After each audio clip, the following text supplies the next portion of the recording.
o le Suluaulama ia male au nanga whaawawa lau EFKS TV2 Samoa whaamalo le malo le tātou watunu ia o le ua 23 minute te ai le tūlai 5 ia e whatoa tuinatu le tātou porkalame manatu le awhaina lea ia ia ngā ruenga le tātou whaalenga le tātou au nanga ia sa tau tāpena le nei aso iwa nei whaamoemoenga le whaiunga le vai aso a whaamalo le tātou porkalame ile mai ai fo yo fi taitunga e ala iso se faiva ma so se tiute ia sa e nga patia ma e lo ia ni yaso fa malo le tautua le atunu tautua le kalesia ia tautua ainga po fe lava le matafa yoi sa tatu nga lu ai fa malo atu la por kalame le Suluaulama le va nga le Afiafi la falte le ai tatu fa malo ia ona ua vavel time le tatu por kalame le va nga le Afiafi Famalo le tu falo le kalesia le nei aso i fea mga luenga sa fea ngai mai latou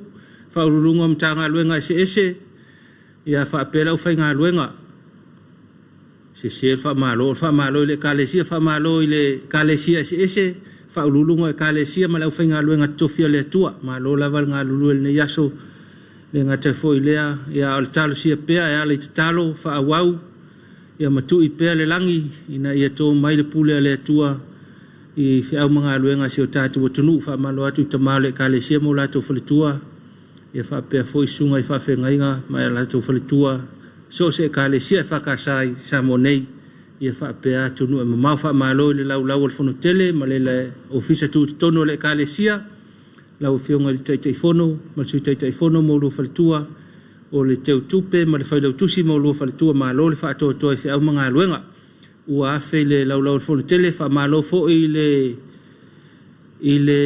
vaenga le tātou fo i le vaenga le Congregational Missionary a le whakasa wha malo le sunga ia whaaui ia ma le vaenga o loo ngā lulua i le Congregational Faamisionare a le karesia peo na ele wha moe o le manu i le aso i le latou lau ngā tongi ia ala le Congregational a le vaenga Faamisionare le kalesia ia sa awai ia le taitai fono ia ma le teutupe ma le whailau tusi au le kalesia ia e moli mau ia le ngata fui lea le lolo matua e sa ia ili tātou ho li songi ia o malo le malo ia mama ofisili ia o le mtanga luenga o leo falpuipui ma le tofu teina moli mauina ia le wha moe peo na iai i le so ese fo i le a foi ese fo i le tūlanga na iai ia le tāpenanga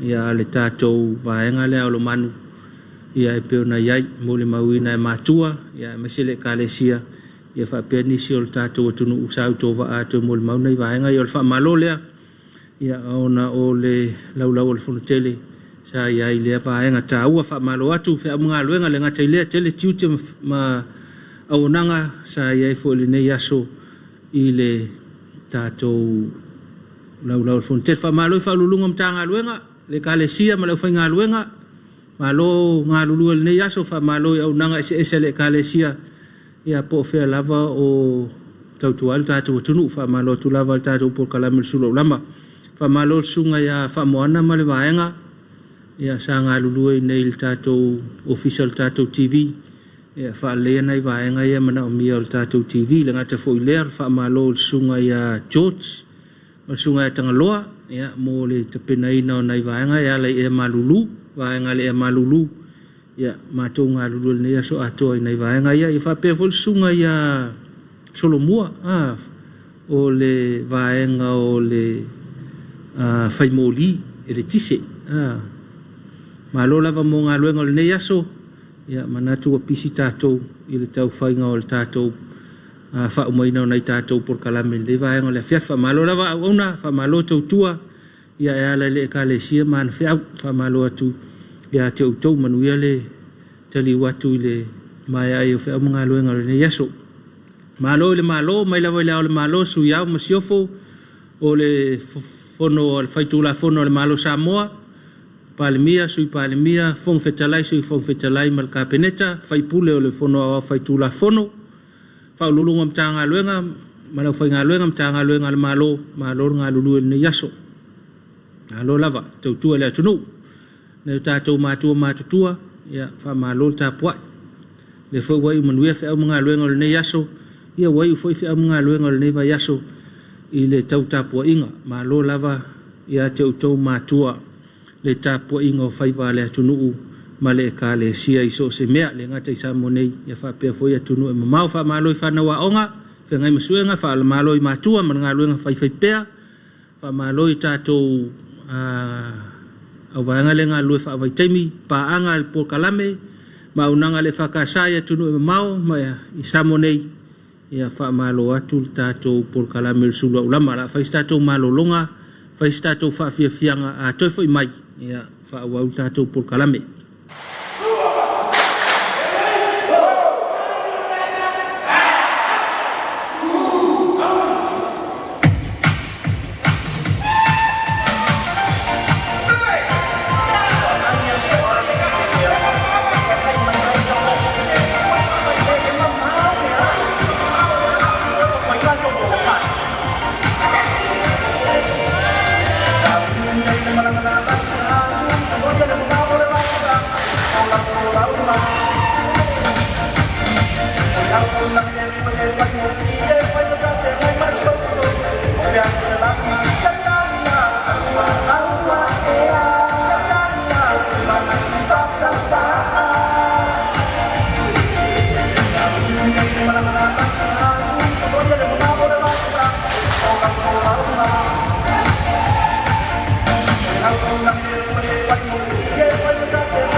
Afiafi nga pe ona ta ua ile am tangal tatou por kalame fa moe o lo manu ia mal por kalame al va nga Faamisionare le kalesia ia na fa afiafi nga na sa tape na ina ele auso mai o lo manu fa malo fa talo fa tu ile fiongo le ofisili di satini ia o lo nga fa malva ngol tatou por kalame o lo manu fa pela o fa ngalue nguma lava mtanga luenga o leo fal pui malolo to futa ina o nga lulu o lo manu ia tautu ina le tunu ia manai va nga o lo nga lulu ai ia va nga lulu va lua malva nga Faamisionare le tatou EFKS ia lai nai por kalame ia mo ila tau fo yo lo ia ile nano fonga fa malo atu nga luenga sa fa tino le yaso vai lo sa ngale mu tau longo level tatou por kalame tatou Suluaulama ia lo sa ngale mu le wa mau tino lava tal tonu lo loto al tatou por kalame mal tau nanga ia ua i manuia fe au manga luenga po fe lava sa ia ile ne yaso ia le wa i manuia tau no mai le tau Afiafi o le sa faraile ne tal tonu ia o manuia tono fo isa fai ma fa vesi le nei aso fe au manga luenga ese ia ai tal tono lava ia e to lava ile to file mu ia tono ta penga nga il fale ia matino fo e tau avela uta vale pe te nga il pasi ia se sila sina lava le tātou atunu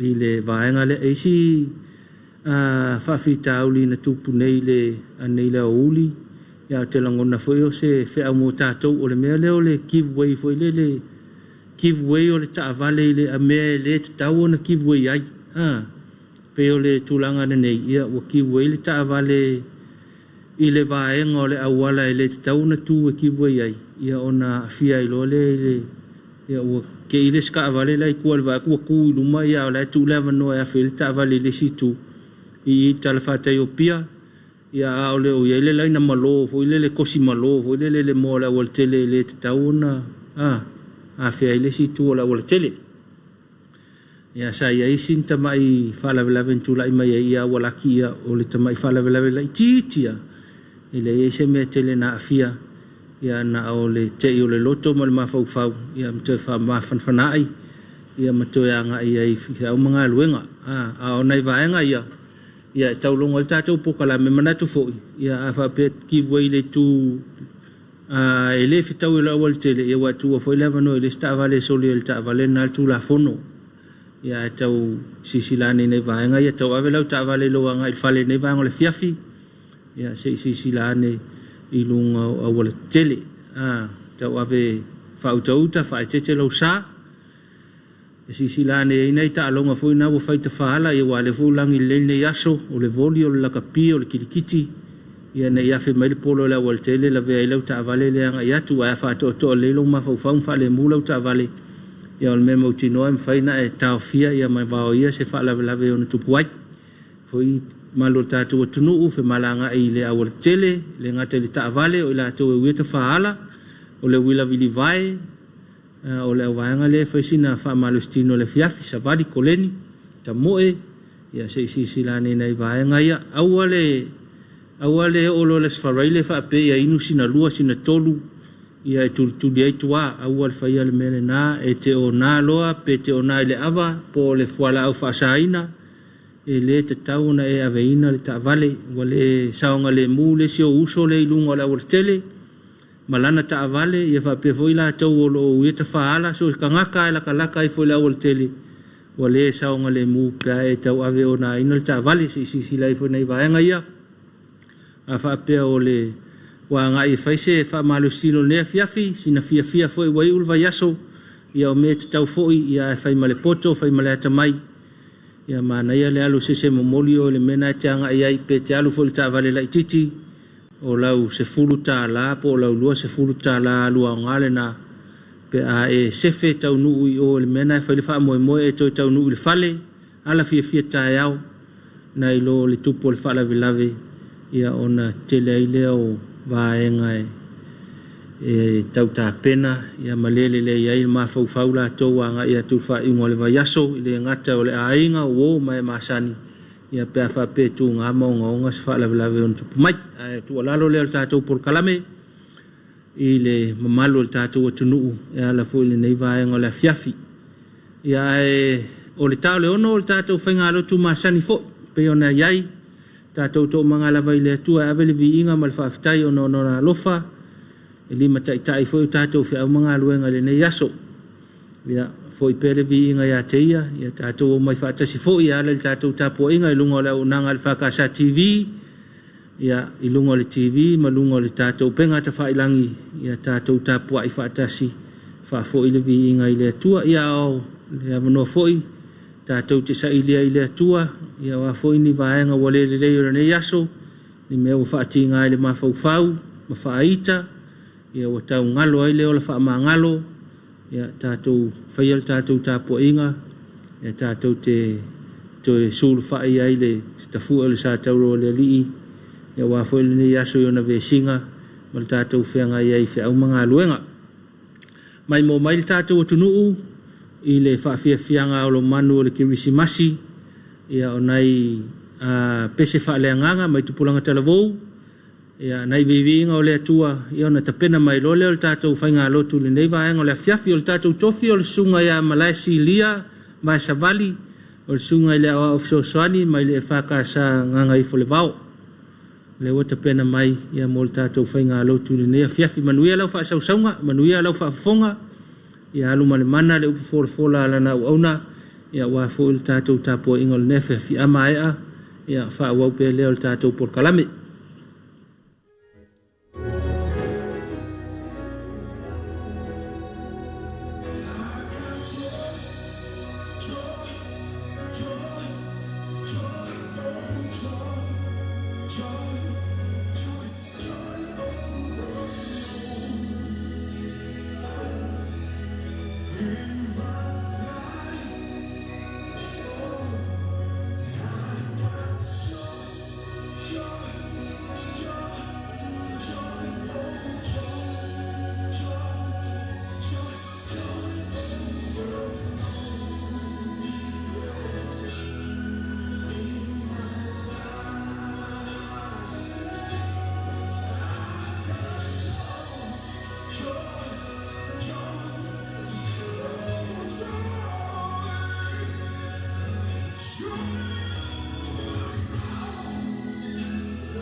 sana pamanulo na lova pamanulo na piina dinia kuma ana la ngeri ya soli para la lone fini ya ana la ngeri bepese na osana pamanulo na lova pamanulo na piina dinia kuma ana la ngeri ya soli para la lone fini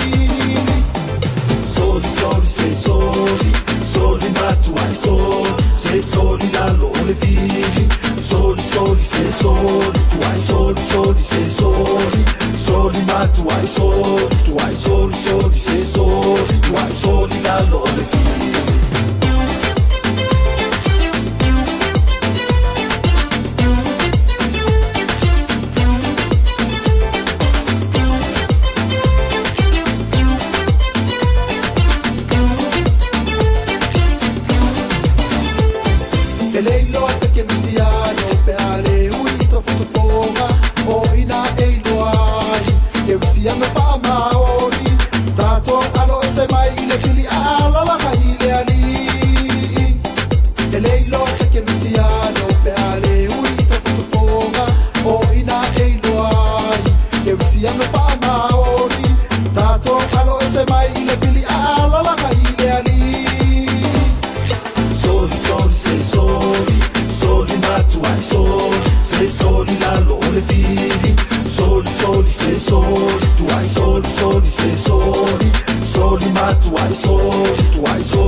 O le tātou tāpua I atu I le atua. I o tau nei whaalia lia la o tau wami o tonu I lumo tangata. Ina I eiloa I lātou, a whapea. Ona le ai leo so o tau tau I mai lo o tau tamā o le lang. A ea watu ni mea lofa. A wana iloa lo lima tau o ngā vale le mea ua whaia lo lima tau matau. Ina ia lilo au mea lofa. O louta mā fōi o le si la fia I le mea lilo. O ia lavana te avatu se tau i a te oe. O le a tātou talo mo le anganga pa ia. Le atua ma manai. Ua manama lo ua tunuu mai fe au ma ngā luenga ma sangi o lo mātou o whenga iai. Ua mātou la ngona i le nei Afiafi. Le anganga whanga e tia ma le anganga fia le ali ia. Mātou te ofo ina atu la mātou whaafitai ma le whaamalu. Ma le mātou tāpua inga i la ua fia. O le mele ua mātou wala awai. I la ua fia o nganga pa ia o lo mātou whasoa soani sidi. Awai le ai lava so mātou malosi mātou te tūtū mauai. Pei tai o loulava mana mātou te malolosi ai. Wa mātou wala awai le awa male mi ngau e ala i loa nganga pa i. Te e fio mai te pāpiti sio ino mātou loto. Ina ia mātou whaia le nei sauninga i le moni ma le ato atoa. Ma ia i ua tuai le whaasirisiri ina o lo lava vi inga. E ala lava ia Yesu ke riso lo mātou wali ma le whaola. Ameni.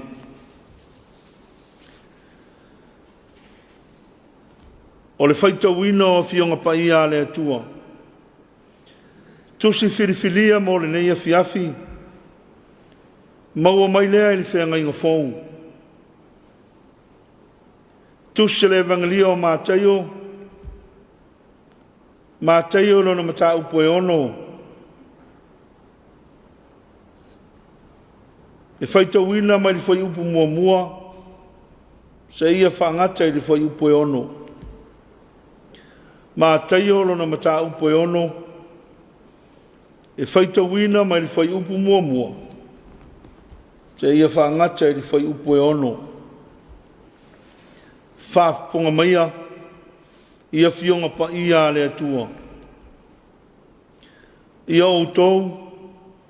Nei whaalia lia la o tou wami o tonu i lumo tangata. Ina ia inoa aia i la tou. A whapea. Ona le ai leo so o tou taui mai lo o tou tamaa o i le langi. O lea. A ea matu aini mea lofa. A wana i lia le pugu i o ruma. Pei ona whaia tangata whawhia mi o tonu su nako maala. Ina ia vi ia i la tau e tangata. E moni. O te whaiatu ia te o tou. Ua maua i la tau lo la tau taui. A ea watu ni mea lofa. A wana i loa e lo lima tau wanga vale le mea ua whaia e lo lima tau matau.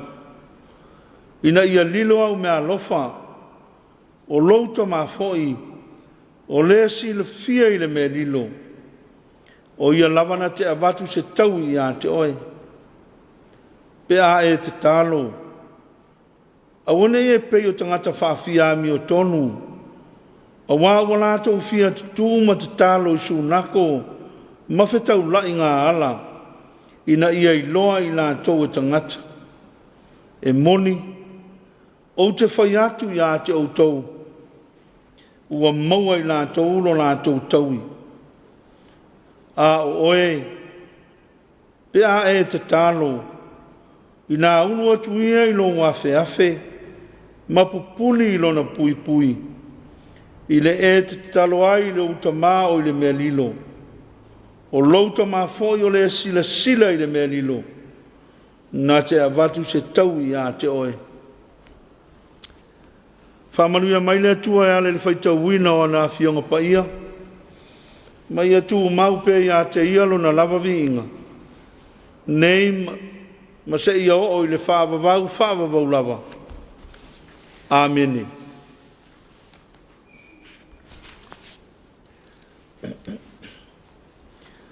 O le la unga le suafa ma malu o le atua le tamaa. Le alo ma le nganga pa ia. Ameni. O le a maua sa manatu e au iai mawhau whaunga ma le tusi sa whaita wina. Ma tai ono na mata upu e ono. Ai fia whaunga ina le whai upu mua mua ma le whai upu e tolu. o te toi whaitauina.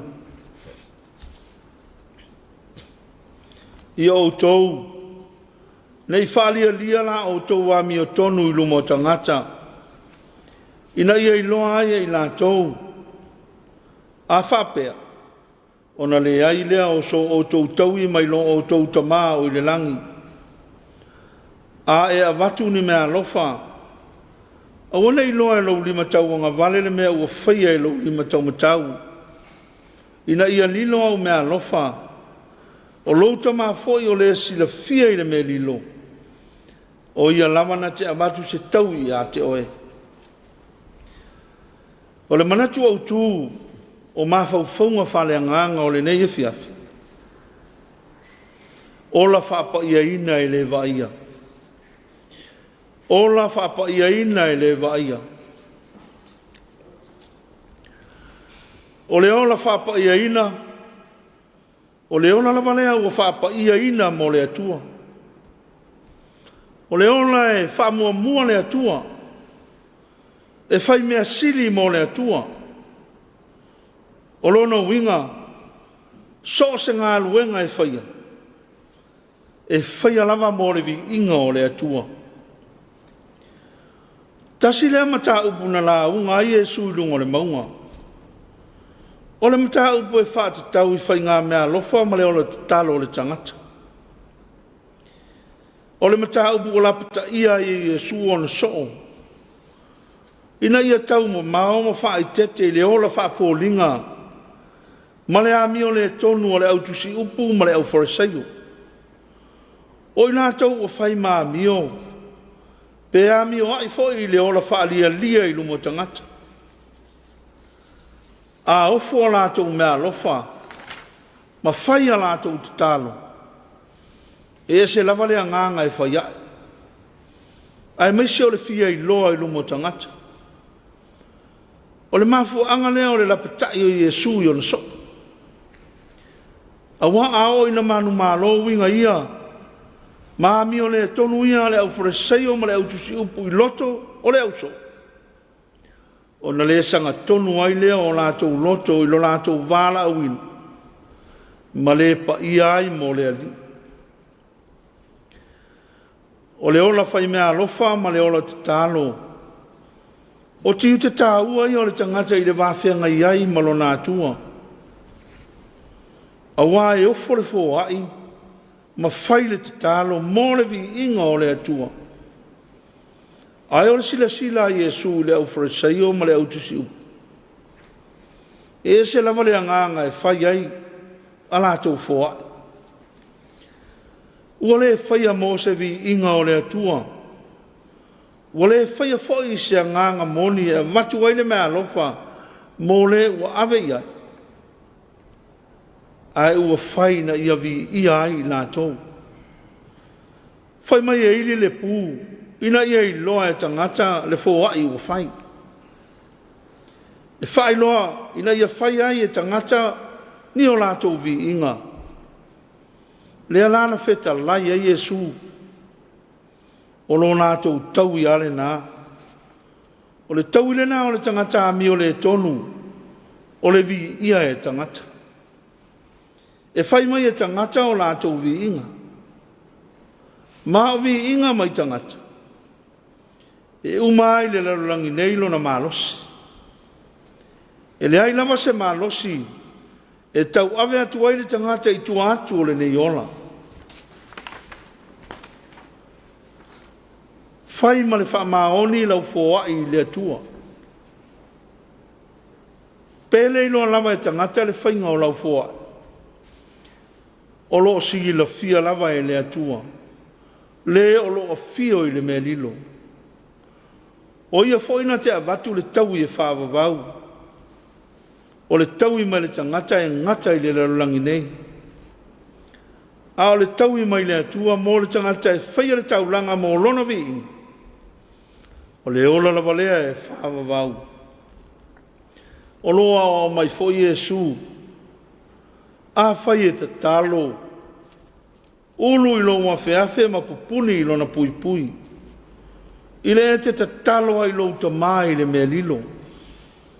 O ia foi na te avatu le tau ia te oe. E le whapea, o le whalea o ngā ina, o le a whalea o ngā ina, le ta talo i sauninga whaitele, pe tai, o le uinga o le whinangalo Iesu, pe whalilo lilo, pe whailu mo tangata, ia tuli matai pe ele atua, ai le o le tangata. Ia mawhau lava na o le atua o lo sila mai, ai au o le mawhau fua isi. O le tau i mai le atua, o lona alofa tu noa e ala ia Iesu Keriso. E le o se mea ua maua wha aita alafu. E le ai. O le alofa fua ma le alofa tu noa le atua mo le tangata. Le tangata e fia whaivi inga i le atua. Le tangata e fia ave le mamalu i le atua. Le tangata ua ola wha ia ina mo le atua. O lona taui o Iesu Keriso ma le wha o le tanga e ola ai e wha wawau. O le tau le nā mo le tangata e whai ma le loto wha maulalo. Whai ma le loto ina ia vi ia le atua i mea ua ia whaia. O lana fōai ma lana te talo e whaia lava mo le vi inga o le atua. Samoa ai. O se whi au tā ua lea mo i tātou le nei Afiafi. Ia tātou ngā lulua lava ma le loto maulalo i le whātinonga o tātou whi au ma tiute ma ngā luanga. O loa lofa whāpapai atu i le tangata ua mo o mia le whasoasoani. A ua lava ma le tau wāla au. A ia whaia mea uma ma le loto maulalo ma le a mio mama. Ina ia si tia e aile vi inga o lo tātou watua.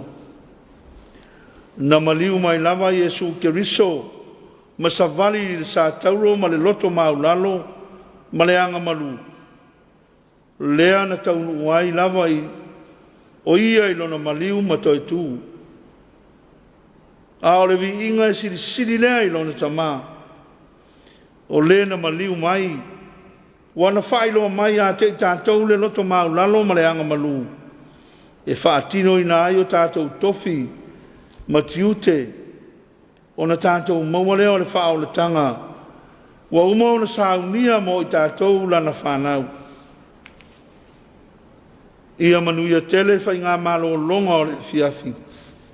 Ma ia tu mau pēa i le atuolo na lava vi inga. Nei ma ia o i le whaavavau lava. Amene. O le a tātou tāpua i atu i le atua i lona vi inga. E se lau fitu se furu ma le ono. Se lau fitu se furu ma le ono le vi inga o le atua. Tātou te pepese ai.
tātou tālo sanga, tātou wifo, matatalo I lea tua.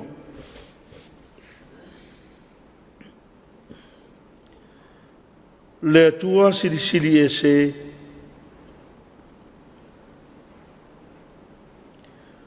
o lea tua la malawa fio mai le amatanga e o le ngātaanga. O lea tua foi la fio mai le vavau e o lava I le whāvavau. O lea tua la fio ana nafi ma lea so mai e lua. E o lava I le unga o mātou waso. O mātou toi poto poto. Loa tu nuu I le nei Afiafi le li ie. Te o mātou whaafo I atu le whaafitai ma le whaamanu. Ma sula lo wanga le lei ma lo walofa. Na wā ua tele na wā. Ua tele na wā lo walofa I ate I mātou. Whaafitai tele lo mātou watua. Pea mātou manatu I la mātou savalinga. Ai mise o la mātou umi na mātou ui mai ai. Leli I. Whaafetai wa e tausia I mātou lo walofa. Whaafetai wa e puipuia I mātou. E ui la mai na mātou le mana tua la wa fio. E ui la mai na mātou le manatu I la wa fio. Pei tai lo mātou tamā. E te leo tu una I mātou lau whanau. O lo whaama malu mai pēa o awanga le lei le li I. E lima taita ina ai lo mātou wola I mea uma. Pea mātou manatu I le vani monimo. Pea mātou manatu I lo mātou sio manga. O le ngātai whale ma le ngā uta whale. O vao taina mo whātoanga. O mea uma ua e fōa I mai. Leli I. Le aia se tasio I mātou. Na te mawhaia o na whaia o ia mea uma. Ai mātou te langona lama leo fo tele I la ua fio. O no wa lofa tausi mai a te I mātou. Ua mātou maua I pēa mea ai e tausi ai lo mātou wola le tino. A wā ua mātou ai pēa ma maona ua mātou feinu ma mālilie. Ua mātou whaamalia ina o mātou manao I lau tau singa lo mātou atua ma lau foa. Whaafetai ai I le ola ma le malosi. Whaafetai I manatu ma mawhauwhaunga. O lau whaasoa I le ataimi ma le aso I le aso. Whaafetai tele lo mātou atua. Whaafetai ona o mawhutanga le li ie. Ua mawhaifoi ona mātou maua. E re ngata o tutonu o mātou wainga manu. Ai mise o au e kalesia. Ua whape na ona mātou tufa ai. Wa mātou fe mōri maua iai lo walofa. Ua tele na wā mo I mātou. O tofi foi matiute. Ma wala awina ese wa e tofi iai mātou. Leli I. Mātou te whaafetai lo whaonga ina. O lo mātou lea unga. Manele ato atoa. E ala I au fe au maunga luenga lo mātou atua. Leri I. Mātou whaafetai le tō amalie ma le file mu. Osi o mātou watunu. Pea mātou manatu le li I le lalolangi vevesi. O na o le fia sa I le pule ma le fia sa I li mano. Ua le whape nasi o mātou watunu. A ua mātou maua pea. Le tō amalie o la ua fio le li I. Mātou whaafetai la ua fio lo mātou tamae. I mea uma ua e fōa I mai mo I mātou. Mātou te whaonga ina I lea aso ma le aso. Mātou whaafetai la ua fio. O no le nei ana ata. Po le TV o mātou whaonga ina e whaasala lau ina ai. Lou lava fina ngalo le ali ie. Mo Samoa ma le lalolangi atoa. whaafetai le li ia I lo lātou soifua o ngā au na le li ia. Ua whapena o na mawhai ai, o na mātou whemulu mulu ai, ua mātou whewhaso ai, mawhai loa, lou lama whina ngalo le li ia, e le ngata I Samoa nei, a o atu nuu e mamao lo mātou atua. Mātou whaftai le li ie, I lau tala le lei, ua whaatala le lei na ai mātou. O le tala lava lea ia Yesu ke riso malo na alofa. Le alofa e ato atoa, le alofa e le whaluaina. Le tamai, whaafetai tele, whaafetai tele. Whaafetai mo mea malama. Ai whaasili pēr I o mātou langona ma o mātou manatu. Le whaafetai tele. E ala ia Yesu ke riso lo mātou wali ma lo mātou whaola. O le na awhi o mai. Masau nia le tau langa tu tasi. Ina ia ui mā ngalo I mātou. Whaafetai ai lo na maliu ma lo na toi soi fua mānu mālo. A walo mātou wala lea I mālo. Ia whai mātou te talia o ia le salamo ma le whātua tua whamaoni. Lea tuai. Ia tu mauia I la o fio. Lou lava vi inga o le whamanu ma le whanetang. Nei ma ia o I le whaavavau lava. Pangalava lea lo mātou wali ie. Pangalava lea le tele na wao lo walofa. Ai a mātou manatu ma mawhau. I lo mātou tali atu. O na mātou langona lea o lo mātou whātau waa ma le lea unga. A wā o mātou tali le tua lima lo wanga le lei le li ie. O mātou o ese ma le taita inga lo lava nganga pa ia. O mātou whaasili au pule I la o fia. O mātou fia vi ia fo I mātou. O mātou manatu fo. E te tau fo I o na whaini o mātou vi inga e tangata. Leri. Whaama ngalo mai mātou ia vai wa inga. O lo mātou wola whaama sino atu. O lo mātou whaama ululunga. Ai mise. O lo mātou wola whi ai nai. O lo mātou wola whai mea suai lau whi au malau ngā ruenga. Leri. Ua le moni ma le ato atoa ai a mātou au nanga. Mātou whātou ese I la o fio. O no lo mātou wola e le ava ma le mata. O lo mātou le fia lava le whaalongo. I lo whetalai mai. E ala I o fionga pa ia. Lea tuai. Whama ngalo I lo mātou wola le whama oni. I le whātaunu uina o mātou whe au ma ngā luenga. Mātou te talo ma le loto whamaulalo. Le toto pa ia o ke riso lo mātou wali I ma le whaola. Se I sau ina ai mātou. Ma whaamamai ina ai mātou. Doi a matu ia I mātou le māwhtanga ma la awa fio e whaamavau.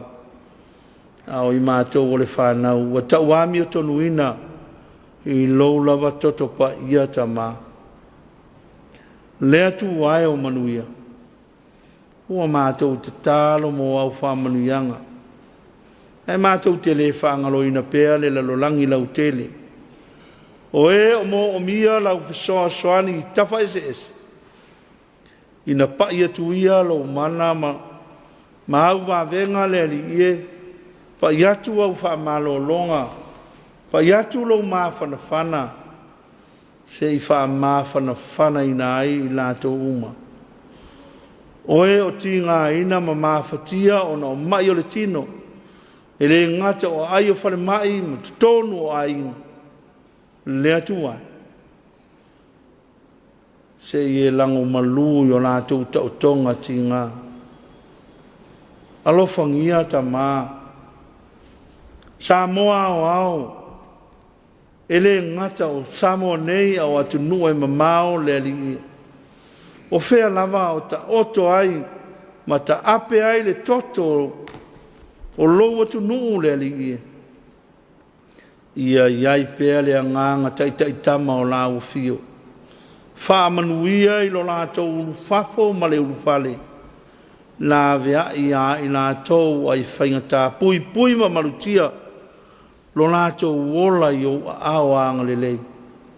Angalelei a Samoa maana whainga malo ia tonu pea masao ma ato atoa manatu malangona o i lātou o whaiale taitaina o le nei atunu. Ina ia wha mausalina i pea le wha vai moni o wha vai na i Samoa e wha vai la o fio le atua e tōtasi.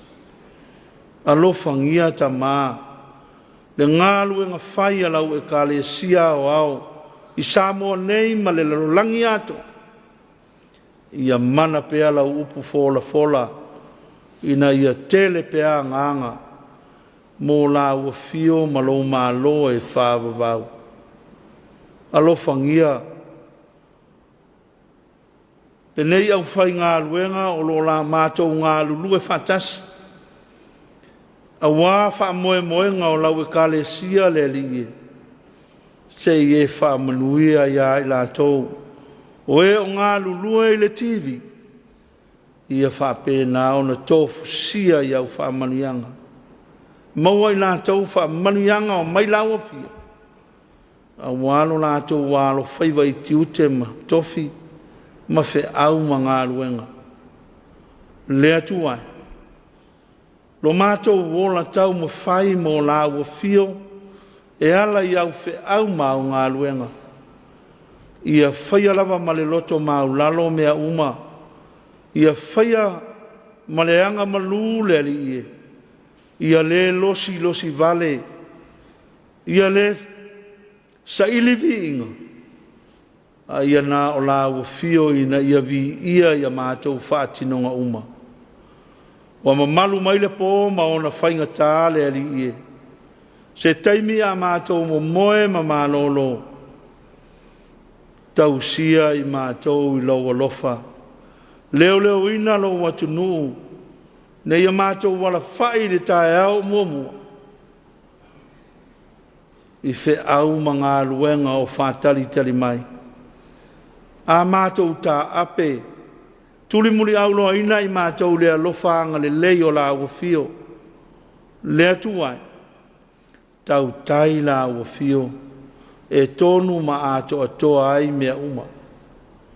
O nisi o a mātou te talo lo mātou wali ie. Fantasi ma le tele o te talo lilo. I o mātou loto ma manatu. Mātou te ofu atu ta mā. Ina ia whaia pe i ailo lava fina ngalo alofa. Ai awalava o mātou loto. E ala ia Yesu ke risolo mātou wali, malo mātou whaola o mātou wole ma wala awe nei lau. A o le manuia ma le file mu o la o fio le atua le tamā, le alofa siri ese o la o fio Yesu ke risolo mātou wali ma le whaola. I le male maafutanga lilo ma lou lava nganga pa ia. Nei ma ia o i le whaavavau lava. Amene.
Ala le tātou Tapuaiga i le nei vaenga o le Afiafi. Ia ua whaafonga fo i malitoa le tātou tunu ma le au whaatuatua. Ia e ala i le tātou Tapuaiga ma le tāpenanga le tātou tofi ma le ekalesia. Ia whaaleolenga whaaftaitele le sunga ia Malaisi Lia vai Savali, le sunga i le awao. Ma le whakasa nganga ifo le vau mo le tātou Tapuaiga le lei tāpena o le nei Afiafi. Ia sanga wha fo i pea le atua le mau wha le nganga. Ia walawa le lango ai le whiau ma ngā luenga ma le tautuaina o le ngā luenga le atua. E ala i le ekalesia ma le aulotu i nganga i fo i le vau. Ia mau pealo soifua maloloina. I le tino ma fau ma le nganga. Ia walawa wala au ngā ese. Ia ua whao ngā i fo i le soifua ma le ola i le nei vai tau. Maua le Tapuaiga mnuia i le falitua ma le aiga. Ia maua foʻi lona soifua laulelei lagolango ai le feʻau ma le galuega o tautua ai le galuega le atua ma le tala lelei. Faalo foʻi le faamālō i le Tapuaiga le suga le faafegaiga fatu ma le falitua. Ia ma le tatou ekalesia loga tele i gagaifo le vao e fakasā mālō mo le Tapuaiga lelei tapena o lenei afiafi. Whamalo fo i lau sunga i le whawhengainga ma whaltua whaatoatoa i whiau mga luenga sa whenga i le nei yaso. O tele o le ekalesia ia whamalo atu whamalo i lau whaipese ia ma le au asafo ia o lau lau whaipese mo Tapuaiga ia tapena mo le lei mo le tātou whaingaloto le nea fiafi. Malo fo i le Tapuaiga le sunga le toina whaletua whapea ia le loa o le au whaingaloenga tutofi sunga i whawhengainga ma whaletua i le nofo a aulotu i le tātou pūlenga le whanga ma whale ase la. O lo ia i le tātou whainga lotu ni nei vaenga o le whiawhi sang whamanuia le tua i le tautuaina o le tua malana tala i le lei. Ia lana whiau fo i malana ngā luenga.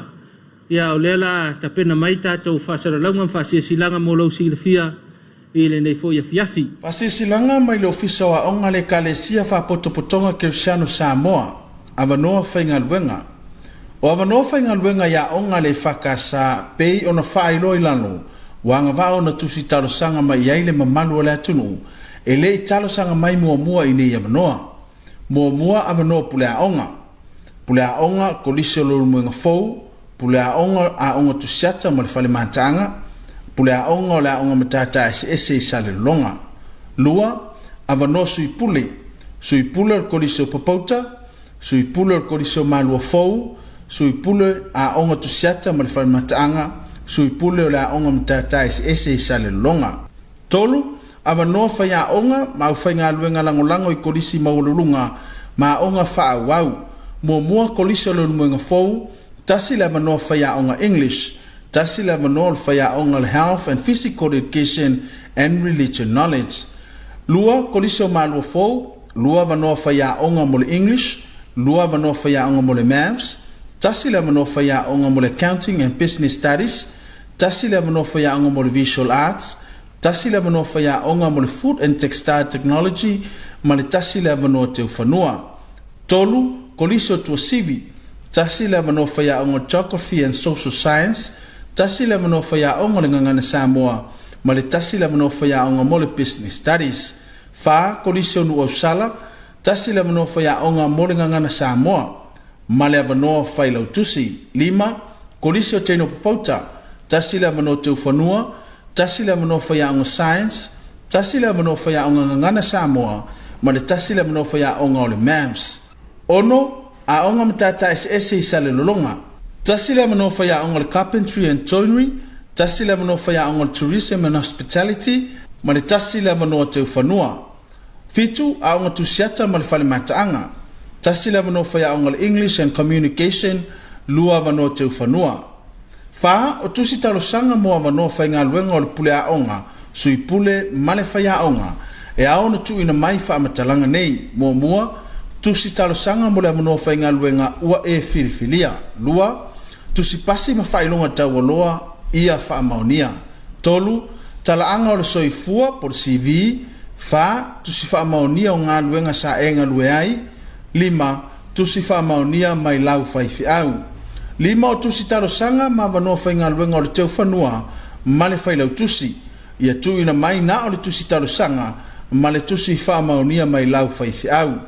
Whaafso tai le whai lau tusi alo fisa o aonga ale whakasai tamalingi, aivi a whai le lua whaafata si wha, extension toluono, po le fitu tasi lua valu o, moni whaamatalanga mo o mia o nia manoa whainga luenga. Ia whaatua tusi talo sanga umai le whaatonu a onga e whakasa, o fisa o aonga whungafa le wha, maota Ioane Viliamu tamalingi a pia. E whaangata pe tapunia le toi tusi talo sanga mai i le aso lulu, aso losu tasio te sema lua o lua, i le itu la e wha i le Afiafi, ma le wha lolo lava sainia, whaatonu a onga ale e whakasa. From the Office of the General Secretary, Employment Opportunity Re-Advertised. CCCS is inviting applications from qualified individuals for the following position. Internal Auditor. Salary will be commensurate with experience and qualifications. Type, contract is for 3 years renewable. Location, CCCS, EFKS Central Office Tamalingi. Closing date 4 p.m. Friday 2nd of December 2022. Job profile. The appointee will come under the direction of the Church's General Secretary. The internal auditor ensures that an effective system of internal control is in place and complied with at all times, and to advise on policy and/or procedure changes as appropriate. He or she ensures to identify risks and suggest risk management actions, and to examine and evaluate systems and activities in the CCCS Central Office. Requirements: must be CA or CPA or partly qualified with a degree majoring in accounting, 3 to 7 years relevant experience of which the other is of supervisory role. Excellent knowledge of accounting software such as Xero and Attachi is essential. Must be computer literate and experienced in Microsoft applications. Experience in church accounting non-profit is essential. Must be neat, well organized, and able to meet deadlines. Understanding and respect of accounting body code of ethics is essential. Job description can be uplifted from the General Secretary's office at the John Williams Building, Tamalingi. All applicants need to provide verified copies of qualifications, an up-to-date CV, 3 respected referees with genuine contact information, and a letter from your church minister. Please mark all applications internal auditor and address to the General Secretary, Congregational Christian Church Samoa, 5th floor, John Williams Building, Tamalingi, Apia. Previous applicants need not to reapply. Whaafitai, signed by Reverend Vavatau Taufau, General Secretary CCCS. Fasisilanga mai le ofisa wa onga le kalesia whapotopotonga Christian Samoa, avanoa whaingaluenga. O avanoa whaingaluenga ya onga le whakasa pei ona whailo ilano, wanga wao na tusi talosanga mai yaile mamalu le atunu, e le talosanga mai mua ini avanoa. Mua avanoa pulea onga kolisio lolu mwenga fou, pulea onga tusiata ma le whale matanga, pulea onga o la onga matata ese sale longa. Lua, avanoa suipule o kolisio papauta, suipule o kolisio malua fou, suipule a onga tusiata ma le whale matanga, suipule o la onga matata ese sale longa. Tolu, avanoa whaia onga, ma whainga luenga langolango I kolisi maululunga, ma onga wha wau, mua kolisi o lunu mwenga fou, tasi le avanoa whaia onga English, tasi le avanoa whaia onga health and physical education and religion knowledge. Lua kolisi o malua fou, lua avanoa whaia onga mole English, lua avanoa whaia onga mole maths, tasi le avanoa whaia onga mole accounting and business studies, tasi le avanoa whaia onga mole visual arts, tasi le avanoa whaia onga mo le food and textile technology, ma le tasi le avanoa te uwhanua. Tolu, koliso tua sivi, tasi le avanoa whaia onga geography and social science, tasi le avanoa whaia onga le ngangana Samoa, ma le tasi le avanoa whaia onga mo le business studies. Wha, koliso nu ausala, tasi le avanoa whaia onga mo le ngangana Samoa, ma le avanoa whailau tusi. 5, koliso teino papauta, tasi le avanoa te uwhanua, tasi le avanoa whaia onga science, tasi le mano fa ya onga ngana Samoa ma le tasi le mano fa ya onga o le MAMS. Ono a onga matata SS sa le lolonga. Tasi le mano fa ya onga le Carpentry and Joinery, tasi le mano fa ya onga le Tourism and Hospitality, ma le tasi le mano te ufanua. Fitu a onga tusiata ma le fale mataanga. Tasi le mano fa ya onga le English and Communication, lua mano te ufanua. Fa o tusi talo sanga moa mano fa inga luenga o le pule a onga, sui pule male fa ya onga, e a ona tu ina mai fa amatalanga nei, mua tusi talo sanga mo le mano fa inga luenga ua e filifilia. Lua, tusi pasi ma fa ilunga tawaloa ia fa amaonia. Tolu, tala anga o le soifua por CV, fa tusi fa amaonia o ngā luenga sa e ngā lueai. Lima, tusi fa amaonia mai lau faifi au. Lima o tusi talo sanga ma vanoa fa inga luenga o le teu fanua, ma le failau tusi. Ia tu ina mai na o le tusi talo sanga, ma le tusi fa amaonia mai lau faifi au. Fafiso tai le failau tusi le ofisa o a onga ale whakasai tamalingi, aivi a faile lua whawhata si wha, extension toluono, po le fitu tasi lua valu o, moni whamatalanga mo o mia o nea manoa whainga luenga. Ia whatua tusi talo sanga umai le whaatonu a onga e whakasa, ofisa o a onga whongafo le wha, maota Ioane Viliamu tamalingi ia pia. E whaangata pe tapunia le toi tusi talo sanga mai i le aso lulu, aso los futasi o te sema lua o lonua, i le itu la e wha i le Afiafi, ma le whaalo lava sainia, whaatonu a onga ale e whakasa. Notice from the Office of the General Secretary. Vacancy, Manager Ma'alua Printing Press. The Congregational Christian Church Samoa is now accepting applications for the above position at our Ma'alua Printing Press at Tamalingi. He or she is responsible for overall operations, maintenance and improvement of the CCCS printing press. Reports to the General Secretary, the General Purposes Committee, and ultimately to the CCCS General Assembly. Preferably a person with a degree in management, marketing, printing, and experience in a managing role is essential, punctual, and well organized. All applicants need to provide verified copies of qualifications, an updated CV, 3 respected referees and their contact information, and a letter from your church minister. Salary and other benefits will be commensurate with qualifications and experience. Job description can be obtained from the CCCS Central Office upon request. Applications close at 4 p.m. on Friday, 2nd, 2022. Please mark application Manager Ma'alua Printing Press and address to the General Secretary, CCCS, Level 5, John Williams Building, Tamalingi, Apia. Fa'afitai, signed by Reverend Vavatau Taufau, General Secretary, CCCS.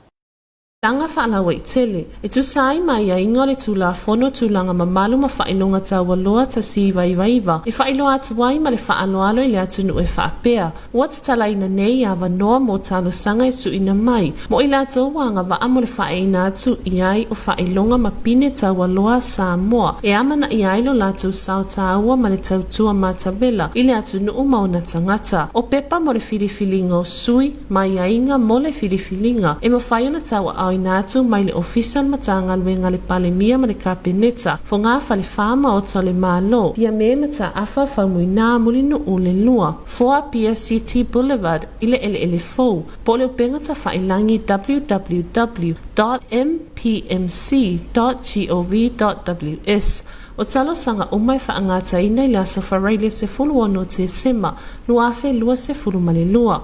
Mo nisi whaamatalanga whaamole whaafe so o ta imai fiso Jennifer Key po o Karenita Vasa Mawaenga i le telefoni lua tasi tolu lua po le lua tolu lua o 5 po le emaili jennifer.key@mpmc.gov.ws makarenita.mawaenga@mpmc.gov.ws Male whaaloalo anga fili tō mai mano Shem Leo, ofisa sili o Pulenga.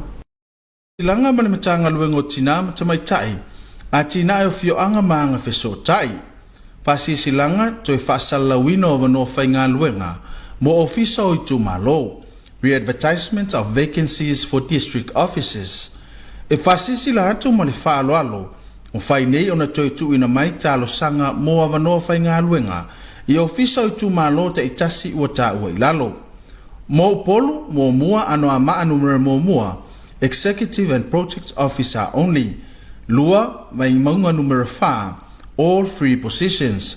Tolu, a analofi numero lua, Project Officer only. Fa, sa nganga numero tolu, Project Officer only. Lima, sa fata numero mo mua, Executive and Project Officer only. Mo savai, mo mua fa sa leleanga numero 5, Project Officer. Lua, ngangai fumaunga numero lua, Project Officer. O pepa fa atumu application forms, ma pepa fa matalango tute, job descriptions, o le amau antu le matanga luengo tina matamaitai, a tina e o fio anga manga fiso ta isongi mo upolu, au sale lolonga mo savai. Mo tarsanga uma sa atu ina mai mo i tu malo, lea sa atu e fa sala lawina, o lo fa ngai na pea ma ele mo umia ona toi talo sanga mai. Previous applicants need not to reapply. E tapunia uma talo sanga mo nea vano ila safaraile so i vote sema lua ile i tula e wha ile Afiafi. Ma ia mauti noa, e tu ina mai vaenga ua ta ua ilalo. Mua, pepa whaatumu, completed application form. Lua, whamatalanga i vaenga mo umia, responses to selection criteria. Tolu, kopia whailonga matusi pasi alo ia ua whaamaunia. Certified copies of qualifications and trainings. Mo nisi whamatalanga i fia malamalama ai, whaafso tai mai le matanga luenga di telefoni, valu whaalua fitu lima lua fitu lima tolu, ma le valu whaalua iwa fitu ono, po le emaili mai i emaili nei, mo le tui na atu o pepa whaatumu, i aperamo@mwcsd.gov.ws, po le m mayava@mwcsd.gov.ws. Ma le whaalo lava sainia Dr. Mema Motusanga, Officer Silio Pulenga. The public is hereby advised that nominations for the conferral of Samoa's Honours and Awards are now open. The Honours and Awards Act 1999 prescribes requirements for the awarding of honours and awards to candidates in recognition of their exceptional service and contribution to the development of Samoa. Nomination forms and the eligibility criteria can either be uplifted from the main office of the Ministry of Prime Minister and Cabinet Level 4 at Fiamemata Afa Famuina Mulinu U the second building 4 Apia City Boulevard Elefo during working hours or downloaded from the ministry's website www.mpmc.gov.ws. The deadline for all nominations is Friday 16th December 2022. For further information, please contact Fiso Jennifer Key or Karenita Vasa Mavainga on telephone 22132 or 23205 or email jennifer.key@mpmc.gov.ws or karenita.mavainga@mpmc.gov.ws. Malefa aloalo ang afili toi Mano Shem Leo, Chief Executive Officer.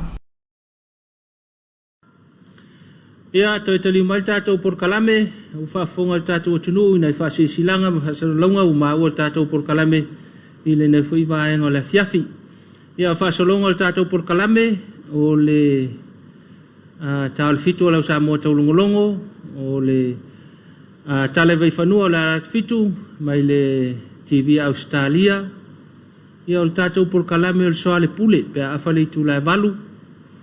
Ia ona fa umai foi le se atatifanga te pena mai ai lau EFKS TV ile nei foi vaenga o le Afiafi lango iai ia lau fale o lo le Business System Limited ia fa mai ai foi la ia fa umanga luenga au nanga lau EFKS TV ile nei foi aso ma toi lava singo le nei Afiafi ia umai le nganga o le atua ya mana ia la walu le fale ma lo le ia fa ingol ne va su tu ala lo tato por kalame ia pule a oe po fe ke anga ngai pa wale ia talo tu tato por kalame mo lo songa le mu ia talo fol tato por kalame o le a inga le me mana ia to manga ia ne va su fita i tunga fa manga luenga le lava le malo lo ia mana ia le fa ingol ne va so ia to ai le fale le ainga malo lo le ai e o mai vai se fo o ma koi ma na ia le felesi ma le malo si fa fo wina ia wa fo tiu te ma fe au fe nga ia ia wa to fe au ma nga luenga fa au mai fo nga luenga les forele ma ne fo vai aso ia au mai pele nga nga le tua e tau to lua i tatou na ia sa nga le mume o mai le nga tu fa ingol vai aso ia malona supa ia lo fa tiri mai manuia malo longa le ne Afiafi fa sa usonga le tatou tunu ia manuia fo ile nga tu fa i ungo le vayaso ta penanga la fa nga luenga ia o le aso sa le fa manatunga aso sa mo le ne masina ia mana ia tatou wo mo le lotu o le toi fa manatunga o le lua tasi lua ia tatou wo mo le lotu ia tatou fa manatunga ia ave fa fo ile vinga mal fa aftai le tua o tatou au lia le fasina muli o nei foi tausanga manuia le ne Afiafi fe au mga luenga se tatou tunu fa sausaunga o le anga atu iai tatou toi fei loai foi se teime o luma fa tofa ina soifua